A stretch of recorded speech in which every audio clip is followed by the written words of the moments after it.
I am joining you today to talk about something bigger than investing in just a rental property. We're talking about investing in a tidal wave, investing in the thing that can most supercharge your returns, most overpromise for you, give you the most upside when you are investing, and that is a healthy downtown. And GC and I have been to a couple of healthy downtowns recently. We're going to storytell a little bit around GC's family vacation, Pablo's just regular observations on a business trip, and then we're going to make it all make sense.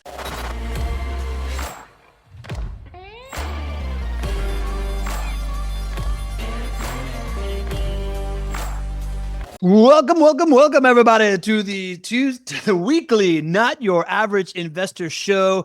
I'm your host, Pablo Gonzalez. With me, as always, the man that I affectionately like to call GC because he's got the genius concepts, knows how to generate cash flow. He's a great co-host, and because his name is Gregg Cohen. Say hello, Greg. Hello, everybody. Fantastic to be with you. And I'm so excited. The show is just doing bigger and bigger things. We're starting to send you on location now when we do certain shows, aren't we? No coincidence that behind me is one of the thriving downtowns that we're talking about. We got downtown Austin in the background here. All right, let's kick this off, GC. Before we do, though, you got a big announcement today, don't you think? A little breaking news.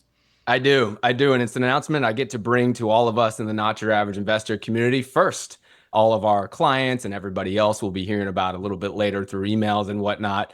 But we wanted to bring it to you all first because we love you and you guys commit so much time to us. So we're here to announce JWB's largest incentive package ever. And I've said that a couple of times over the past year, but guess what? This incentive package is bigger than those. The incentive package is going to entail roughly $17,500 of incentives. And it's really exciting because what JWB is doing, it won't get too complex unless you guys want the real details. But at the end of the day, what JWB is doing is arranging a situation where you can lock in your interest rate at 5%. So a 5% lock-in rate does not require you to buy down the rate, does not increase your closing costs. JWB is doing what's called a forward commitment, which means that we pre-purchase these rate buy downs for clients, and it allows our clients to get down to that 5% rate. Actually costs JWB about $12,000 to go ahead and do one of these forward commitments so that you can get down to the 5% rate. So for those clients that take advantage of this, they'll get that 5% rate. And in addition to this, they will also continue to get the JWB property management credit, which is that maintenance credit that we talk about, because we know maintenance costs are coming. It's a part of rental property investing. Roughly the first 5 years of maintenance are going to be on JWB's back. And the way that we do that is we just simply cut you a check in your first month of ownership. And it's between $4,000 to $6,000, depending on the property you choose. So you total all those together, and on average, it's about a $17,500 incentive package. And it's on every property that you purchase. There's not a minimum number of properties that you need to be able to take advantage of this.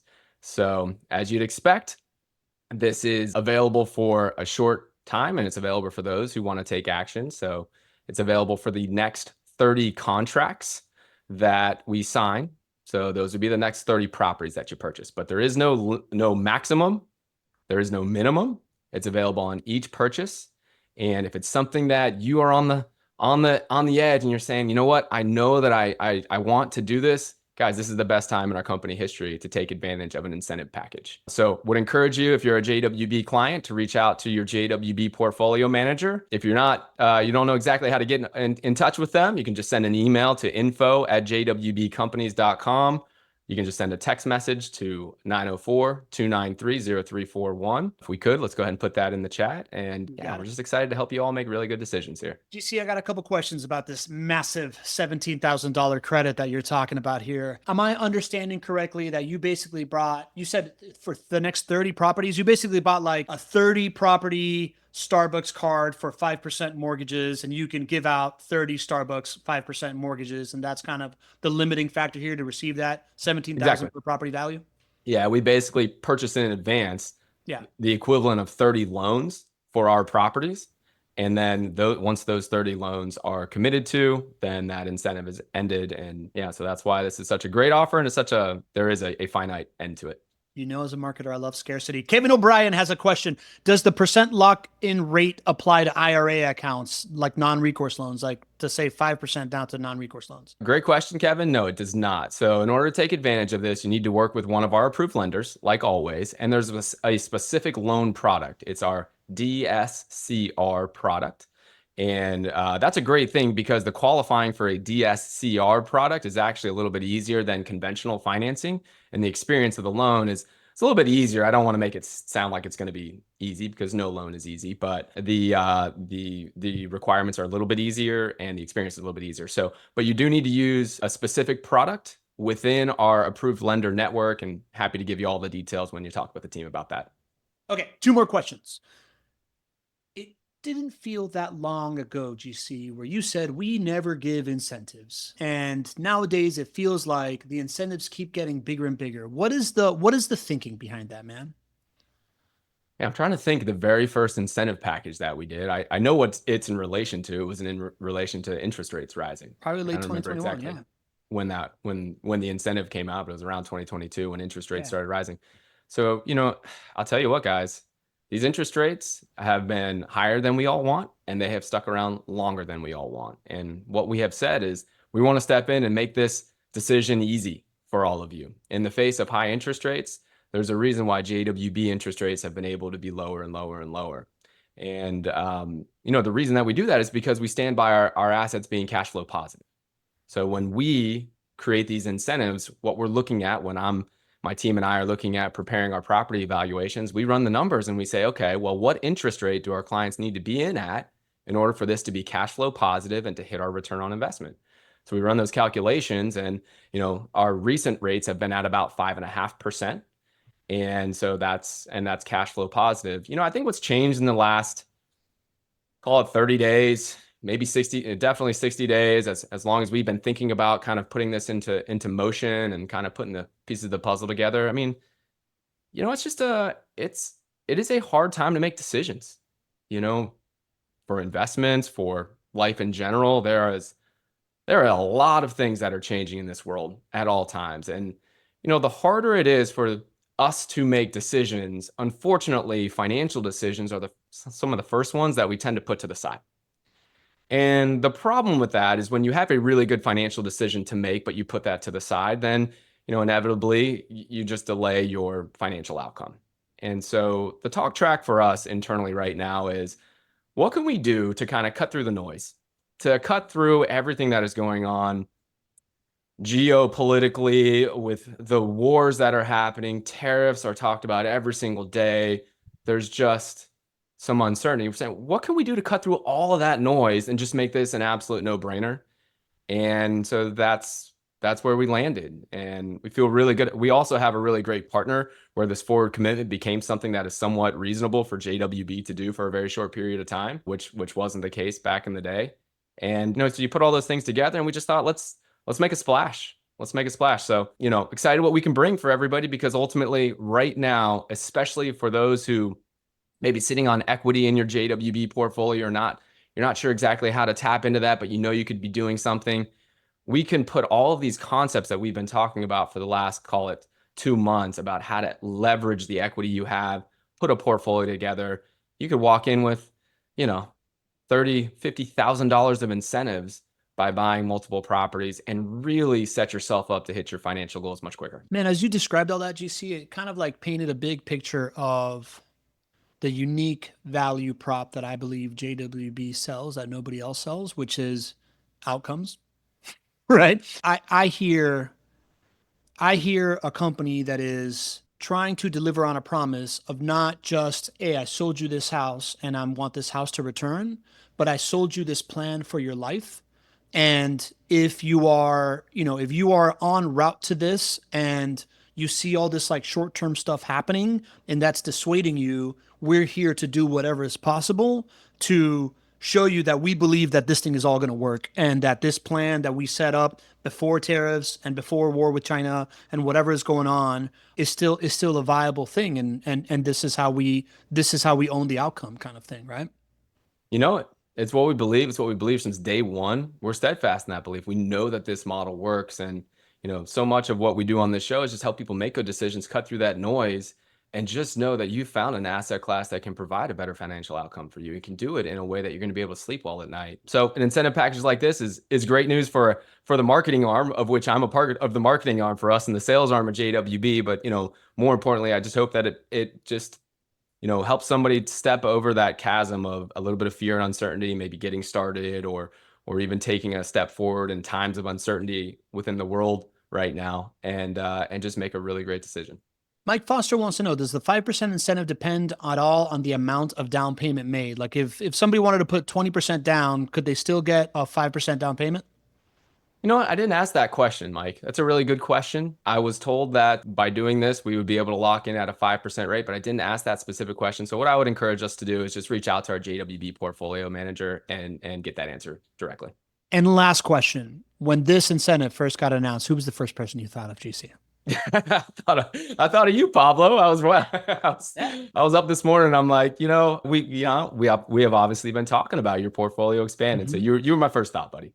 I know. I'm like, all right, gotta book call and find out incentive package. All right, cool. That being said, this call is not about me. This is a show for the people. And today we have something new. Today we are going to take you behind the scenes on a Gregg Cohen family vacation here, where he is taking his family to Austin. As he's there, I start getting these texts. I start getting these texts like, hey man, I see it. Like I totally see the future of Jacksonville here. And and he starts like this like shared notes document and starts uploading pictures and starts putting notes from his tour. And I'm like following along and I'm like, this is good content. This is good content. So we're going to talk about kind of like these aha moments that you had on your family vacation in Austin via the shared document that you put together live stream. So GC, tell me about this vacation, right? You guys do you normally take your wife and kids on business research trips? Is that what you do? Under another name. Yes. It's called How do you sell that?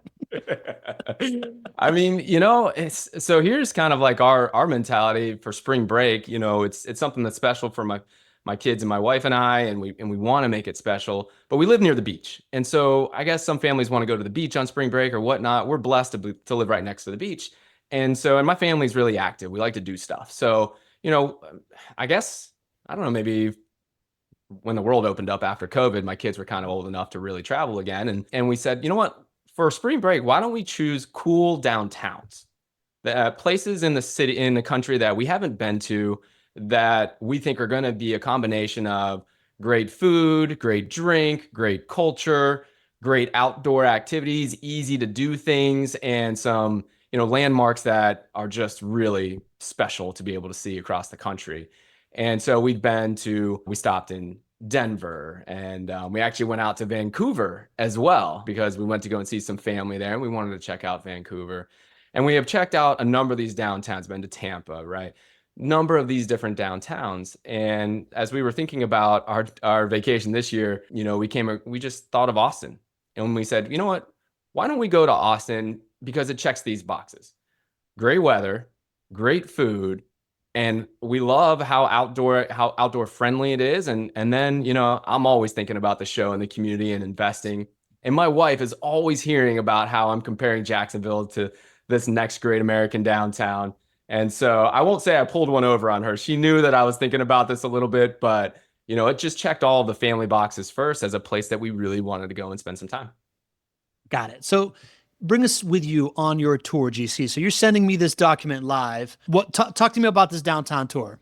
Well, I'll set the stage, so it's like we are on a guided walking tour, and I have a 10-year-old and a 12-year-old, and they could not care less about Austin's like historical features or how downtown was blossoming. So if you want to know the greatest sales job I've probably ever done is I convinced my two kids to be able to come on the tour with me. So I'm sitting there, if you can just imagine, it's a small tour, and I'm taking notes left and right. I'm asking 1,000 questions, and my kids are probably like, "Oh my gosh, my dad is such a nerd." But No so we go way. through this, and at every stop along the way, I'm just looking, and in my head, I'm thinking about a comparison to Jacksonville, and I'm just like, "Oh my gosh, like it's either I see this today or I see this in 5 years for Jacksonville. So one of the first things we do in downtown Austin is we go kayaking on Ladybird Lake, which is literally right in downtown Austin.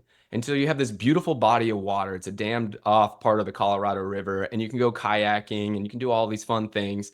And so one morning, my family and I were out there kayaking for a couple hours, and you just see the downtown skyline. And the whole time I'm thinking, oh my gosh, this is like the St. Johns River in downtown Jacksonville. Like, there are not too many downtowns that are blessed to have a beautiful body of water where you can just see the skyline. And so my son and I are in one kayak, and my daughter and my wife are in another, and we're just having a blast there. And I'm like, oh my gosh, this is Jacksonville. And then I start to think, okay, well, look at the buildings and the way that downtown is laid out in Austin. And do you want to go through the picture show here? I'm just going to kind of scroll through it as you talk, and then we'll go back and explain some of this. Okay. So then I'm thinking about how downtown is laid out. And in Austin, there are not like major thoroughfares through downtown. If you think about some other downtowns, there are, right? Tampa is an example where they actually had to negotiate how to place make and build a downtown, even though they had a bunch of major, arteries going through, roads going through downtown. And Austin doesn't have that. Jacksonville doesn't have that either, which is beautiful. So as we're thinking about placemaking in a downtown, it's so much less expensive. It's easier to placemake because of that. So I'm looking at that and I'm saying, man, this is so cool. Then we're walking to different places. We're walking everywhere. It's maybe, a half mile to a mile to be able to walk to the dinner that we wanted to go to. And the whole time we're just enjoying it. My kids, my wife and I, we're having a blast. We're walking. There's people around. There's just a vibrancy. And I'm like, you know what? This is something that we don't have in downtown Jacksonville yet. But I'm like, you know what? Nobody's complaining about walking a mile here to go to a really cool restaurant. And, when you have a 10 and a 12-year-old, sometimes you get some of that. I didn't get any of that. And it was just because it's what everybody was doing and there was a natural vibrancy. And I can keep going on. We go to this really great restaurant. It's a really great barbecue place. And I go in and it's a building that's like 100 years old. And it's brick. And in my head, I'm thinking adaptive reuse. The projects that JWB has done downtown that we've completed, they've been adaptive reuse. That means that you're not building new construction. You're taking these beautiful historic buildings and you're renovating them. And we saw a ton of that in Austin. And then, there's University of Texas. We were on this walking tour and we heard about how important the University of Texas was to creating a better quality of life, a talent incubator, job attraction, and brain gain rather than brain drain, meaning the educated college kids are not leaving Austin. They're staying in Austin. These high-paying jobs are here. The tech scene is here. And, ultimately that leads to higher median income. So, all of this is just coming together, and it was a really special tour for me because I got to just be a student with like some insider information into what's happening, in our hometown. I love it, man. I love the story. We're going to go back into this picture slide and kind of go deeper into like the actual similarities. But Man of Steel, Vincent Barbarite saying the same thing. Crazy. I just experienced the same thing in Nashville as we were walking around. The amount of growth and building was insane. All I did was tell my wife on the plane home how excited I am to see Jacksonville look like in the next 5 to 8 years. Vincent, I had the same thing, right? Like when GC was doing this, I was in downtown Tampa. Like I had just gotten back from downtown Tampa. And that's kind of like the idea for the show came about because I had a very similar experience. I was there. Next week, I'm going back to Tampa because I have a conference that I'm going to be speaking at. And I was checking out kind of like the hotel and the area in order to just like get familiar with it. And I'm like, it's right on the Water Street District, right? That we talk about on this show all the time. Water Street District developed by Brian Mull, the guy that JWB recruited to come to Jacksonville to develop downtown. And when I got there, I'd been to Tampa a bunch, right? Like us skater guys, right? Like with friends that when you go to UF, you have a friend in every city in Florida, right? So I had been to Jacksonville before, obviously before moving here. I've been to plenty to Tampa before. I've got good friends there, but I had never really experienced this Water Street district. And quite frankly, the only reason I hadn't distributed it because I hadn't experienced this because the last time I went was 2008, 2019. This thing's new, right? Like It it is. came out of nowhere. And as soon as I drove in, it was like I was driving through the Tampa that I knew, and then all of a sudden, scene changes and I'm in Miami. Mhm. Right? Yeah. Like it just like I felt like I was in downtown Miami. I was staying in this place called a super cool hotel concept called Roost, where it's a mixed use hotel slash condo building. So they have condos in some of the floors. Some of the floors are hotel rooms. There's a co-working space that you get access to, whether you're staying at the hotel or in the condos. All these like world-class amenities. Downstairs is attached to a restaurant, and I could literally just every storefront that changed downstairs. It was the quintessential mixed use thing where every block was a cool, swanky hotel with a lobby and a restaurant in it and a rooftop bar that you could pick and choose between the different places. And as I'm like walking through and I'm just seeing people walking their dogs, I'm seeing people going out to breakfast, whether it was breakfast time. I'm seeing folks going to the Tampa Bay Lightning game because the stadium is right there. I'm seeing people on bike, like, doing exercise. And it was just this incredible experience that I hadn't, like I don't get that in Jacksonville, right? Like I lived in the middle of that in Miami. It was brand new. And it really just reminded me of when I lived in California for 5 years from 2004 to 2009. And when I moved back, I went to this place called Midtown that somebody told me about in Miami. And when I got there, I'm like, what the hell is this place? Right? Like it was just like north of downtown. And it was the same exact thing in like 6 square blocks. The same experience had popped up, and that ended up connecting to downtown later on, and then Wynwood and the design districts and all these different things, right? So like the feeling of these things and how quickly they can happen became very, very real to me. And I shot a text to Brian Mole. I was like, hey man, I'm eating a pizza at the Water Street district. Right. So it's just a really, really cool experience. And we talk on the show all the time about how you want to, like Jacksonville has all these fundamental things where it's great to invest in long-term rentals. But this idea of having an insider tip of seeing the future is so real. And when you can go and kind of like live in the future and then come back to within 5 years of it is a very interesting feeling that we're trying to bring. So we're going to end the show, really going back to the numbers and really contextualizing to Jacksonville. But let's talk about these features, these downtown features that make it so livable. And then we'll talk about kind of like the effect of this stuff. The first thing that you sent me, GC, was this picture of the Riverwalk. And Mhm. I think Linton Lowry said Austin's got a cool city with running trails right by the Riverwalk. But like this is basically like what they're doing with the Emerald Trail and how they're developing right by the St. Johns River, right?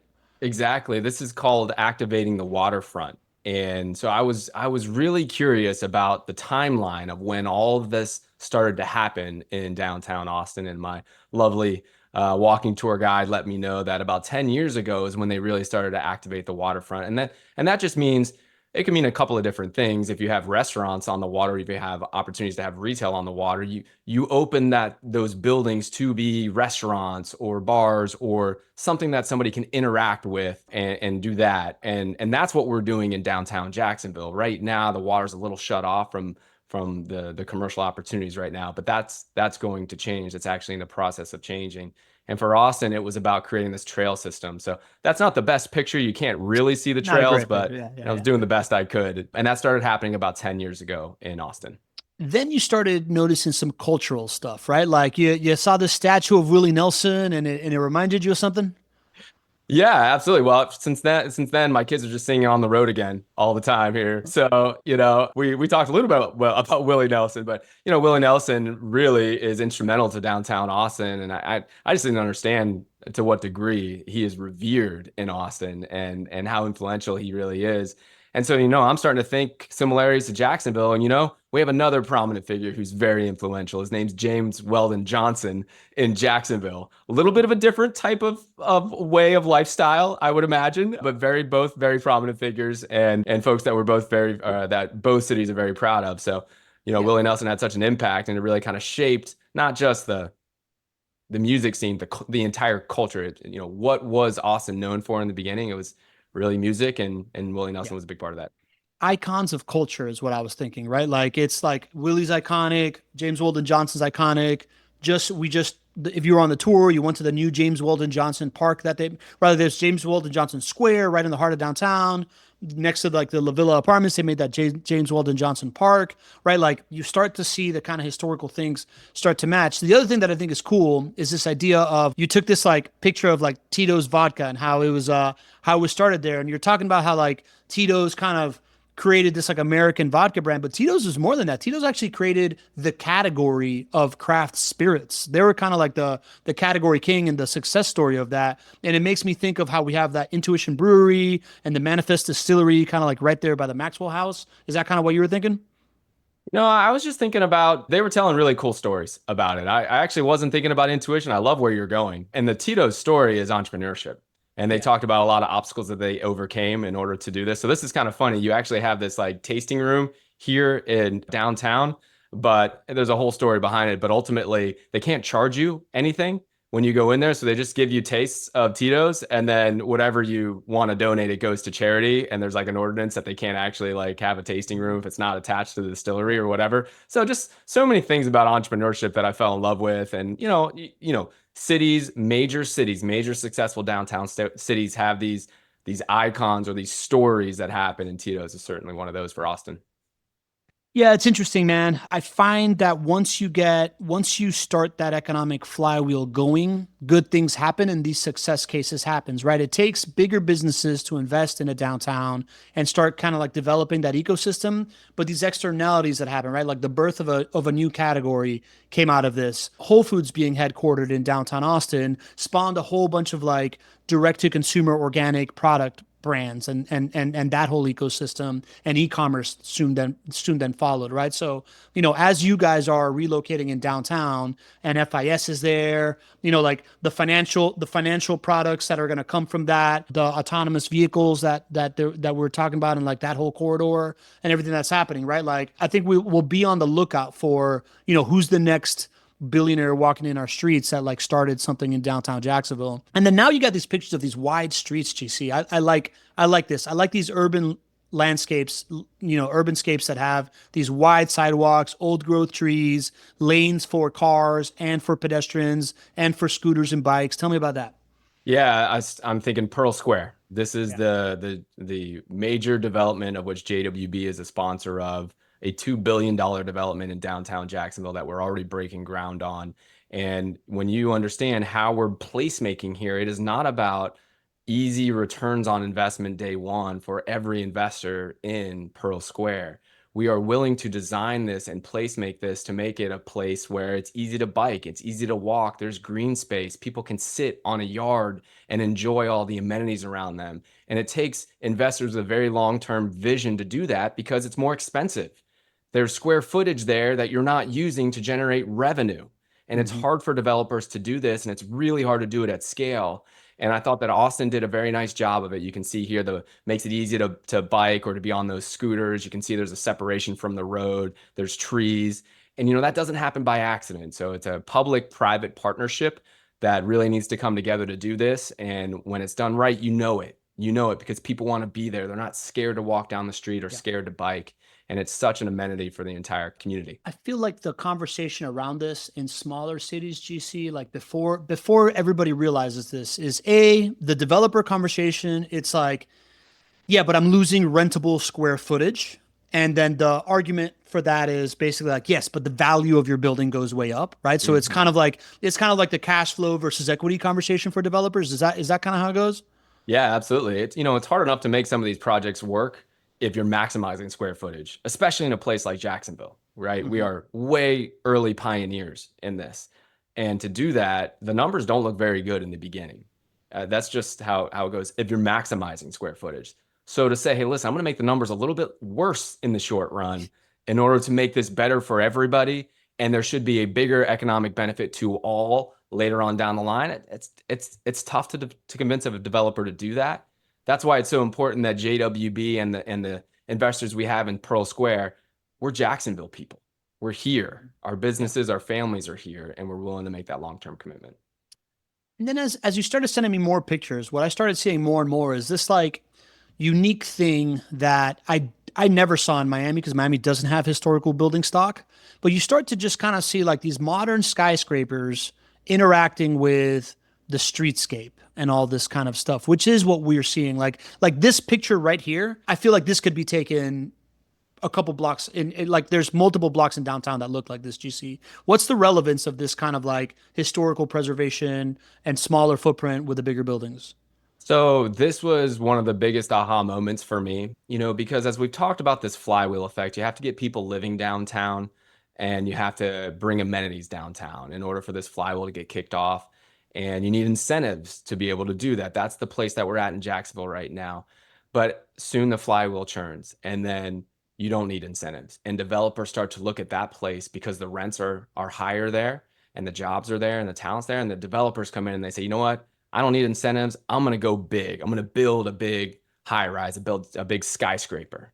And so I was really curious on the timing here. And in Austin in 2015, the push from the development community got to be so strong. There was so much money to be made by developers because of that flywheel effect that they changed the ordinance in Austin around 2015.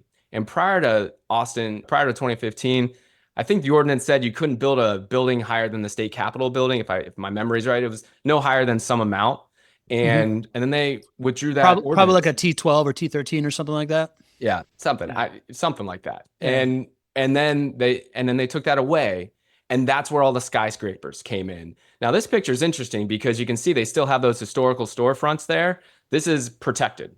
This is preserved. This was the main drag of Austin at some point in time, and they wanted to preserve that. So that's the only reason that you don't have skyscrapers right here. So again, some thought and care about preserving what is there, but this is what a successful downtown looks like. And at some point, the numbers become so good, and we'll show some of the before and afters of downtown Austin, but in a 5 or a 10-year span, you go from very small buildings to very large skyscrapers all in one space. And with that brings prosperity, higher median incomes, better jobs, better quality of life. Yeah. And here you kind of see all of it, right? Like you see the street, you see the Capitol. There's stuff that's way bigger than the Capitol. And there's these smaller buildings and these bigger buildings interacting with these bike lanes, complete street. There's this historical picture here that you showed of how Congress Ave was the widest street in America because you had to turn a whole street of cattle. That made me think of how Jacksonville's original name was Cowford, right? Because it was like a place that you'd bring cattle. And then you got this building here, GC, that the first thing I thought was like, man, this looks exactly like the GC building, right? Anybody that's come on the summit, anybody that's seen like where JWB is going to get headquarters, this looks exactly like the building that y'all are buying and moving into. And it is surrounded by these like glass buildings and these skyscrapers that are going to continue to pop up. Man, that's what I thought too. And I went and I showed my family. I was like, guys, let's do like look at the building that we're about to occupy and look at this one. You know what they said? I said, "Nah, Greg, I don't see it." So, you know what, Pablo, you get me like nobody else gets me, brother. That's exactly what I thought. I'm glad there's two weirdos out there. I've been telling you, man. I've been telling you. I get you, bro. I get you. But and then the other thing is all this kind of like art around downtown, right? We're seeing a lot of this in Jacksonville downtown of like this modern kind of art, like that face in the James Weldon Johnson Park, that mouth that you come out of, and then there's these like historical statues with meaning. It just feels and these like historical kind of like places that you can renovate, like how you guys are doing at the Federal Reserve building. Like you just don't, no new developer is going to come out with this, but if you find the bones for this, you can turn it into this like amazing space like you guys have done and you're doing in your building. Yeah. And this hotel that you were pictured right here, it was vacant for like 80 years. And a developer as downtown Austin started to become this huge success, right? Developers came in. There was, I'm sure, an incentive package that allowed somebody to come in and do adaptive reuse. So not just knock it down and build something which would have been cheaper, but to preserve this. And now what a wonderful amenity. This is one of the most beautiful hotels. And there's a very cool story along associated with it. The person who built it, hundreds of years ago had this great story. We don't have enough time to tell it, but just that's what you have the opportunity to do if you do this right. And I'm so excited in Jacksonville that we are doing it right and focusing on adaptive reuse. And Maline's got an interesting question that we were talking about before. I see a lot of really tall buildings. Where do all the workers park? Is there an underground tramway? There has to be a lot of hidden infrastructure, right? We were just talking about parking, GC. I'm so glad you asked this. It's funny because when I first checked into my hotel in Austin, I said, okay, I'd like to park I had a car, and I said, I'd like to park the car. And they said, okay, just go right around in the parking garage. And I did. And it was like $60 a day to park. And I'm like, $60 a day to park? Oh my gosh. So I am like everybody else. I'm like, man, that's expensive. Where would I park? So I started looking around everywhere in Austin. If you can find a parking spot, it's super expensive. So you know what people do? They don't park in downtown Austin. They live and they don't need a car because there are so many amenities around. And, so there is not a lot of parking in downtown Austin. And I asked people, what are the things you complain the most about in downtown Austin? I ask this every time when I'm talking to another person from another downtown, and parking wasn't one of them. And so I think especially in a town like Jacksonville, we do complain about parking. But I think that is similar for other downtowns that have the opportunity to not have a lot of people downtown yet, and therefore have a lot of parking, and they haven't built up skyscrapers to the extent that other successful downtowns have. But once you get to the other side, like in Austin or just think New York City, people are so excited to be living in the city. Nobody even thinks I'm going to park downtown. It's like not even an expectation. So there was not a lot of parking, but nobody was complaining about it.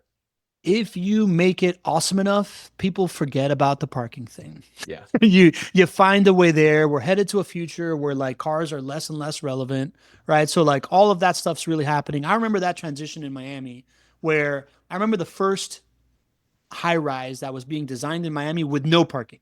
And they were like selling these condos. I'm like, what kind of a crazy person is going to buy this thing, And now people move to Brickell, people move to downtown Miami. They don't have a car. You don't need to be there. There's a little bit of public transportation. There's also Uber, right? Like they're also creating an urban trail, right? The underline as well. So all of that starts going in, and you just kind of stop talking about it because the attraction to coming in for the amenities becomes so big that you just figure it out, right? And then Absolutely. and so many people just kind of like live there that you just figure it out, right? 100%.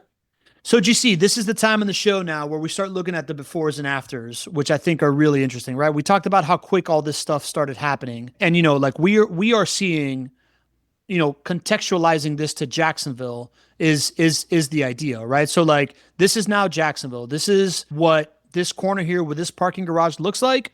This is what it's going to look like in the next 5 years. Yep. Right? Next Sooner 5 years. than that. Sooner than that, right? So like you start seeing this historical kind of like garage, and then you just start seeing this like storefront, people start filling in. This is West Julia and Ashley Street, part of the places where we took tour. This is what it's going to look like. These buildings are going to start filling in. The stock is going to be there. People are going to be living there. They're going to start mixing in these public spaces. Here is, we took a big group picture on this lawn at the last one. More stuff filling in. This is all the Pearl Street development that you guys are doing at, I forgot the name of the public-private partnership. What is it that Brian Moll's the CEO of? Gateway Jacks. Thank you, Gateway Jacks. Yeah. And this stuff, I mean, all the stuff is in a 3-year horizon. But what's really interesting is that like this is Austin 2014, this is Austin 2024. Look how much it fills in 10 years. This density. This is Tampa 2012. This is Tampa 2022. Look at this giant thing that's empty. That's where Water Street went in. This is the place that I was like, it's over here. You just couldn't walk more than a block without an awesome restaurant, something really, really cool, something you wanted to walk into and check out, and activities to do. And when you look at what's coming to Jacksonville, this stuff is all in. It's already like in the kitchen being cooked. This is how this happens, right? Like these are all the different projects. Talk me through these projects, GC. Yeah. So we put on a map here all the projects that have recently been completed or are under construction or will be completed in the next year or two. in the same vein of what you just saw in downtown Tampa or downtown Austin, it's happening right now in downtown Jacksonville. So all of these, look at the dates on these. You only see either completed 2025, 2026, and 2028 is the future, the stadium of the future there on the far right-hand side. But this is downtown Jacksonville. This is the North Bank on top, the South Bank, and then there's Brooklyn to the west. So this is happening right now. Either these projects are already completed or they have funding or they are significantly close to actually starting. And then this is broken down of whether it's a park or an institutional project or mixed use. And good luck for for me telling the difference between the mixed use and the park, because I'm colorblind. So you guys have to take it from there. But there's a whole lot of parks and green space, I can tell you that. Yeah, there is. I mean, this is just like all this stuff is going to happen in under 5 years. And when you think about the rate of change that can happen in 10 years and all of this stuff already going in the next five, it feels like the flywheel is about to just kind of like jump off the page, right, GC? So bring us back to like what these numbers are supposed to mean and why we should care. So I hope you all enjoyed that little walking tour, and thanks for letting me share some of my family vacation with you. But as I'm thinking about this, what I want to do is to connect the dots for you as an everyday investor right now, making a great decision on an investment. And what I hear over and over again, and maybe you can relate to this, is, you know what?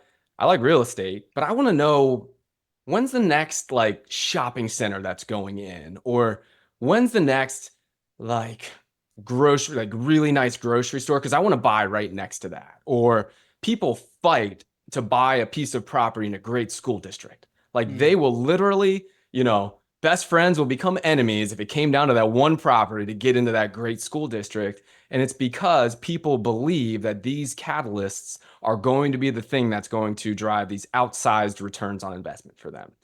But what I want to do is what I want to share with all of you is let you know that,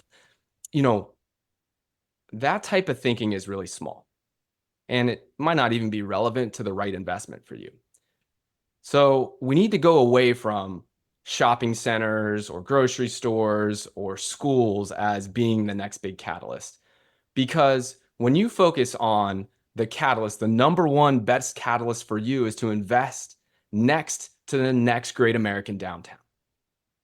That is thinking bigger. And that is something where when you invest, when you hitch your wagon to the next great American downtown and you invest in an asset that is risk mitigated, that is the greatest catalyst to above average home price appreciation, rent price appreciation, and your improvement of quality of life for that community. You're a part of that.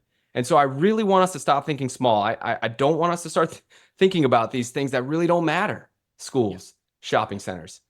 Shopping centers can start and then stop 2 years later, right? It doesn't matter. But when you are hitching your wagon to the next great American downtown, that's how you're going to do better out there versus other investors. I love it, man. As you start pulling up the presentation and the numbers so that we can just kind of like review exactly what that means for an investment, we talk about it all the time, right? This idea of seeing the future. Like there's so much, I get more excited when I'm betting in something big that I believe in, right? Like whether it's something I'm doing at work or it's something that I'm like investing in, when I believe that it's part of like a bigger narrative and like a bigger thing that could lead to outsized results, I'm just so much more motivated, right? So like this is why I love buying these like workforce homes around downtown Jacksonville, because the input is there. The thing that I'm supposed to be doing today is happening, but like that like passion of something big happening is definitely there too. I think we all want to be a part of something bigger than ourselves. And, sometimes you have the opportunity to do that in an investment. Sometimes you don't, but you also get to be a part of that too. And for those who get to see, they come down to the summit every single year. You all feel like you're a part of something bigger than yourselves. You feel like you're a part of this movement here in downtown Jacksonville. And I think there's something cool to know that you're on the inside and you see it first. Deion Sanders says he's like keeping receipts out there, right? I have been talking about downtown Jacksonville for, I don't know, 5 years, 10 years, right? I've been talking a lot about it. And, in my friend group and, of course, in my professional relationships, everybody's like, oh, all right, Greg. Yeah, sure, sure, sure. Well, I'm keeping receipts, baby, because I can't wait for 5 years from now, 10 years from now, when I'm just going to randomly be downtown enjoying a show or dinner or hanging out in a park. And I'm going to see all of my friends. And I'm going to see all my friends in the business. I'm just going to give them a nod. It's like Paddle boarding on the river. paddleboarding on the river, you know. Yeah. So, you know, this is a pretty special time. And you know, I'll kind of go into the numbers here, but I wanted to, of course, go just from not just the feel good of what the great time that you had in Tampa and that I had in Austin. I wanted to put some real numbers to it because this is going to help you actually make the decision. What the numbers say is that you make more money when you invest in a downtown more than any other shopping center, more than any other school district, right? Revitalized downtown cities have appreciated 76% more than the US on average since 2005. And you can see Denver, Austin, I think they're the second highest appreciation behind Nashville here. So this has a real quantifiable effect on your return on investment. And some of you might not remember this. This shocked me when I put this slide together, but Nashville, Austin, and Tampa all had home prices that were both below Jacksonville and the US in 2005. And if we just look at Austin, look at that. $160,000 was the median home sales price in 2005. Jacksonville's was actually $172,000. Wow. Right? We were both well below the US average. Yeah. Look at what has happened in Austin. The median home sales price now is $430,000. It's 5% above the US. Look at these other data points. Nashville, Denver, Tampa, they all have gone from either way below the national average to above the national average, or in the case of Denver, it was always above the national average, but now it's way above the national average. And ask yourself, what do these cities have in common? Everything, what they have in common between each one of these is that they had a revitalized downtown that happened sometime in the 2010s. So if you're thinking about where to put your money, your mind should be saying, I'm not worried about the next grocery store. I'm not worried about the next shopping center. How do I find the next Austin? That's what we should be thinking. Yeah, and it's similar like the way that you're thinking about grocery stores or shopping centers. You're not buying the shopping center. You just want to buy a home by the shopping center, right? Like, so it's like buying a home by the downtown to me is, do you have that plot graph of like where all these JWB properties are? I mean, that thing, when you showed it to me, it blew my mind, right? Like that, like this just swarm of properties that are all around downtown Jacksonville. Like what I think of just first principles investing, right? Like whether you are an entrepreneur starting a business or you are an investor investing in a certain sector, it is when you are betting on something that is growing rapidly and has a whole bunch of tailwinds pushing it forward, it's like it's really hard. Like it'll make somebody that's very average look really smart, right? Whereas when you are betting on something that is dwindling and demand is dropping, right? Like good luck building a digital camera business right now, like, or like just ask Kodak, right? Like, or any of these kind of like companies, right? Like, whereas anybody that was building a business during the boom of the internet did really, really well. If you started a social media agency in 2015, you probably did really, really well, right? Like nowadays it's these like AI first companies that are all like booming and doing well. Like betting on the thing that is really bound to grow is the thing that creates these like incredible results for average people and like parabolic results for people that really know what they're doing. 100%. It's so critical. Many people haven't made this connection. And the thing that I love and what I share with investors out there is investing in Jacksonville with JWB is the only opportunity to take advantage of this in a cash flow positive market where there is growth, where there's a professional property management company. Like this is the only opportunity. This is one of the things that differentiates JWB investors, the opportunity they have versus investing in Cleveland or Indianapolis or Kansas City or Memphis or any of those cities. They don't have the opportunity to be the next great American downtown like Jacksonville does. And the numbers show that if you can find the moment to invest, right? It's hard for you to be an early pioneer. I was an early pioneer in downtown Jacksonville, right? I own about 20 city blocks in downtown Jacksonville.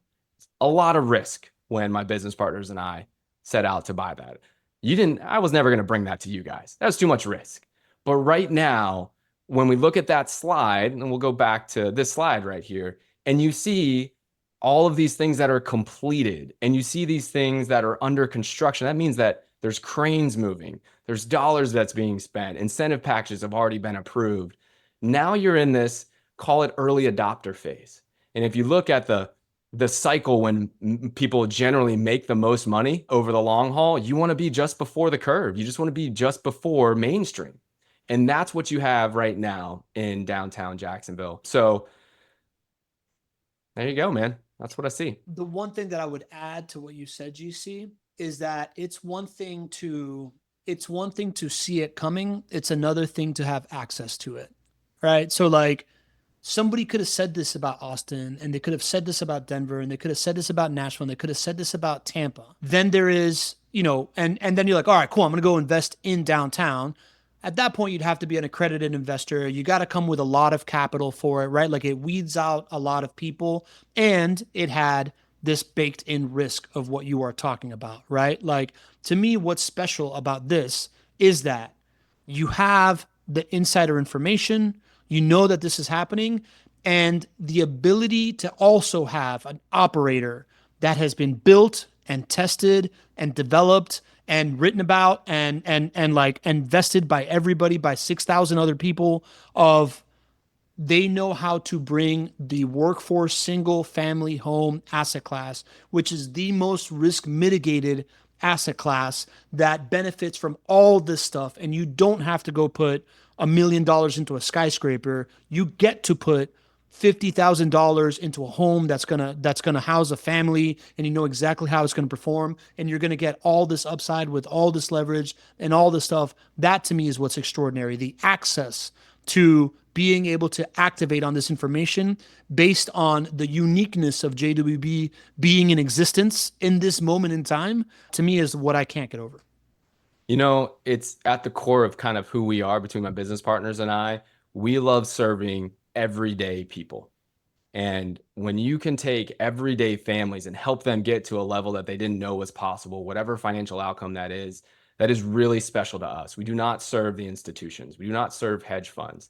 So this idea of bringing access to everyday people is core to us. And I love how you pointed out that this wouldn't have been possible to do in Austin when Austin was going through its growth. It was not possible to take advantage of single family rental properties at scale, no matter where you live in the country or where you live at the world, when Austin was going through its revitalization, or Nashville, or any of these other cities. Yep. You can now, between JWB and the opportunity in downtown Jacksonville, you have that opportunity, and I hope you guys take advantage of it. So just explain it real quick before we get out of here, GC. So this is the housing stock right now that you can buy one of these homes that are within a 15-minute drive of this downtown that's going to benefit from all this stuff. Absolutely. You don't need to be accredited. A minimum investment of about 50,000, I would say about 75,000 out of pocket on average, and your returns are going to be 9 to 10%. But we do have those. Well, all of our properties are within 10 miles of downtown Jacksonville, guys. This isn't on accident. This is a big reason why we decided to buy up 20 city blocks of downtown Jacksonville. It was because this was going to improve the lives of the community, but it was going to improve your financial outcomes substantially, because all of these 5,500 homes that we manage will go up in rent, will go up in home price. The median incomes will go up, so it will be easier for your residents to afford it when your rents go up. And that's how everybody can win. And when you invest in a risk mitigated asset surrounding the downtown, that's the best risk adjusted returns that we know of. And that's why I believe in it so much. And when you throw in this incentive package, I was about to say, $17,000 for free doesn't help. guys, Doesn't hurt. this is the biggest one. This is the biggest incentive package. You can ask any of our clients. We've never had an incentive package this big. You can lock in today at those 5% interest rates. I mean, 5% in today's environment, right? Does that just bring a little bit of calm? Fixed 5% rate. Okay. So you have that opportunity now. It's for the next 30 properties that go under contract. And you do also receive that $4,000 to $6,000 in the property management credit, which goes towards, it funds basically your first 5 years of your maintenance costs. So you get that check from us. Hopefully you put it right into a reserve account for when those costs come along the way. And We set out to bring peace of mind through these investments, and I think the investments do that. But when you add on these types of incentives, what we hope is that it cuts through the noise and it makes it a no-brainer for you. Yeah. Yeah. This is preparation meets opportunity right here for those of you that have been like paying attention. I don't know, man. Like to me, this is so obvious. GC, I know we said that we're going to do a 45-minute show, but this was way too exciting and we couldn't do it in any less time. That being said, quick question from the man of steel, Vincent Barbright. What do you think of the houses located inside the downtown area? Will commercial developers eventually try to buy them all up, or do you think they'll stay residential? There's just not a lot of housing stock in downtown Jacksonville Correct. at all. It's very, very limited. So there's not single family homes, and there's some condos barely, but just not a lot. So what you'll see over time, and that's the way this flywheel works, is that the numbers first need to make sense from an apartment or a mixed use concept. So you'll see incentives with mixed use is what you're going to see initially. Eventually you'll see more mixed use and maybe just some straight apartments. And then when the numbers get good enough, then the condos will come in, and it will actually make sense for people to buy the condos. It'll make sense for the developers to sell them as condos. So that'll come down the line. But yeah, so right now, the best opportunities for you to buy those single family homes right around. The other reason is if you were to buy a downtown condo right now, it's not going to produce positive cash flow. Correct. It's a risk. It is a speculative investment. You're going to go way cash flow negative today because the rents are nowhere close to what they need to be in order to justify the prices. That's why JWB, if the numbers worked, we would go and we'd buy every downtown condo or, everything we could buy because we believe so much in the message. But I'm not going to bring a severely cash flow negative property to you, even though it's in downtown, and say, guys, go buy this just for the upside. There's a better way. Yeah, I want you to do this in a peace of mind type of investment. And that's where you can buy these properties all within the 10-mile radius in JWB's neighborhoods we've been buying since 2006. Love it, GC. Man, this was awesome. I thought we were going to go 45 minutes because we weren't going to be able to storytell for that long, but that was really, really cool. I enjoyed this format. I'm looking forward to your next spring break trip so that we can visit another downtown. I want to thank the community. We had like 70 people here today, just taking an hour of your day to get educated, to get an edge on what we're talking about here, to understand this concept, which I think there's about 150 to 200 people that know this. Right. They're all not your average investors. So just a really, really cool thing. And we couldn't do it without you guys. Next week, we've got a gentleman by the name of Sir Jeffrey Bolton coming on here. He's going to share, he's got his own, he's got a philosophy around investing that he's been wanting to share. And we're going to get into that. Around like how to keep reserves and how to have peace of mind around all this type of stuff. I think it's going to be a really, really interesting conversation. Plus, we're going to see how his portfolio performs like we normally do when we have a guest investor. And that's it, man. GC, you want to say anything before we say our last words here?